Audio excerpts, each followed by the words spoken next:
hey, listen, a dog doesn't bark at a parked car, right? If you're not doing anything, you're not going to get any critics, right? If you don't want any critics, say nothing, do nothing, be nothing. But at the end of the day, the boos and the criticism will often come from people that are doing the least, people that don't have goals in life, people that are not going anywhere in life. And so you want to go ahead and understand that, hey, listen, a statue has never been built for a critic.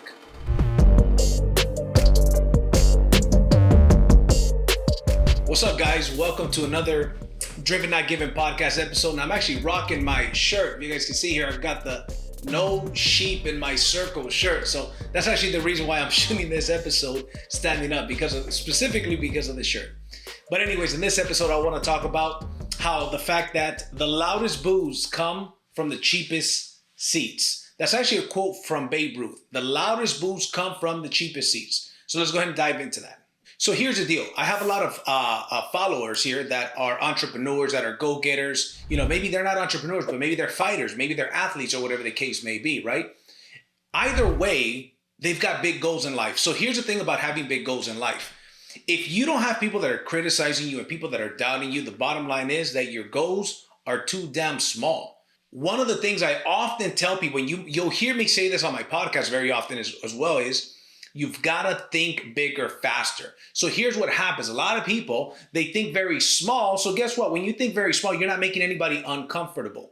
But if you've got the boos coming, if you've got the criticism coming, guess what? That means that you're setting yourself aside from these people that, frankly, are not. And what does that do? It makes them uncomfortable. So when people tell you that you can't do this and you can't do that, that you're dreaming too big or whatever the case may be, is because they don't see themselves achieving those things that you plan to achieve. So you want to understand that, hey, listen, that's just the way that life works, right? There's a saying that says, misery loves company. Well, guess what? Misery does love company. So I remember when I was, in my 20s, I started creating that, what I call that season of separation. There was people that I used to hang out a lot with. I used to play poker with them. There was girlfriends that I used to hang out with a lot. And I said, hey, listen, I'm going to stop hanging out with these because my girlfriend at the time, she didn't have these big goals either, right? The friends that I hung out at the time, they didn't have these big goals. So I started dressing up in suits. I started going to trainings. I started working weekends. And guess what? The boos would come from these people, right?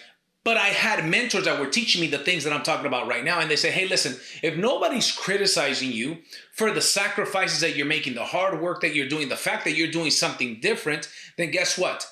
You're not doing something right. So if you want to fail, follow the masses. That's what a mentor of mine told me a long time ago. He says, JC, if you want to fail, look at what the masses are doing and do what they do. Now, are they working hard? Probably not. Are they doing the bare minimum? Probably yes, right?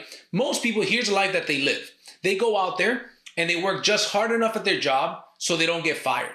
And their boss pays them just enough so they don't quit. And guess what? I didn't want to go that route. So if you're going to go a different route, you got to make sure that, hey, listen, you're doing something drastically different than the masses. And the masses, they're not paying the price. They're not sacrificing. They're not working weekends. They're not starting their own business. They're not taking the risks. And here is a big golden nugget. Your biggest critics, your biggest doubters will very often be friends and family members. I'm telling you that right now. So here's my advice to you. Warrior that shit up, because you're nothing special. Just like I'm nothing special.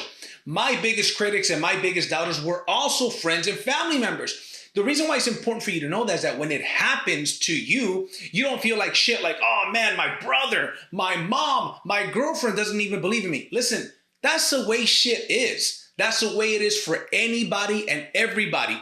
Your biggest doubters, you will make less money. You will do less business with your friends and family members than you will make with strangers. You will make more money with strangers than you will with friends and family members. That's a bottom line. Here's another thing that may or may not come in as a shocker. Your friends and family members will very often ask you, let's say you started your own business. Let's say you got a restaurant or whatever the case may be. You started your own business. They'll very often ask you for a discount for the same products or services that they would pay full price from a stranger. Imagine that. The same products and services. Let's say you're a photographer. You take family pictures, for example. Your friends and family members may come to you and say, hey man, why don't you give me a deal, bro? Hook me up, man. Why are you charging me so much? Charge me half, bro. I'm your friend. I'm your cousin. I'm your brother. But had you not been in that business, they would gladly pay a complete stranger full price for that. I'm telling you, that's what's going to happen. And another tip I'm going to give you is the following. People are like crabs in a bucket. When they start seeing that separation, they start seeing that you dress different, that you talk different, that you're accomplishing more. They're like crabs in a bucket. If you've ever seen crabs in a bucket, one crab is trying to get out of the bucket and the other crabs are pulling that crab back down, right? Then the same crab that pulled it down is trying to get out, then the other ones pull it back down. Why? Because they don't want to see you get out of that place that they were in, because then they're going to realize, hey, there's somebody that was just like me that actually got out, that actually accomplished success, that actually accomplished fulfillment, that actually achieved their dreams, right? So people are like crabs in a bucket, and you have to understand that that's the case. Now, here's the deal. When it comes to the loudest boos come from the cheapest seats, as I mentioned earlier, that comes from Babe Ruth. And if you think about it, go to a ball game. If you go to a ball game, right, let's say you go to a basketball game, you'll notice that the people with the cheapest seats or even the free seats are the ones that are booing the loudest, are the ones that are making a bigger mess. They're the ones that those sections have to get cleaned up a lot more. But then you see the people that pay $500 to $5,000 for their seats. They're more appreciative. You know why? Because they understand the grit.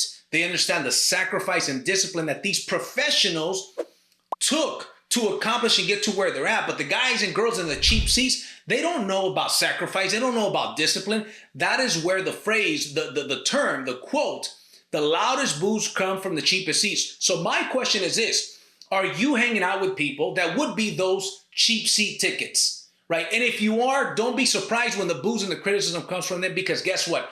That is what they're wired to do. They're wired to be fault finders. They're wired to be negative, right?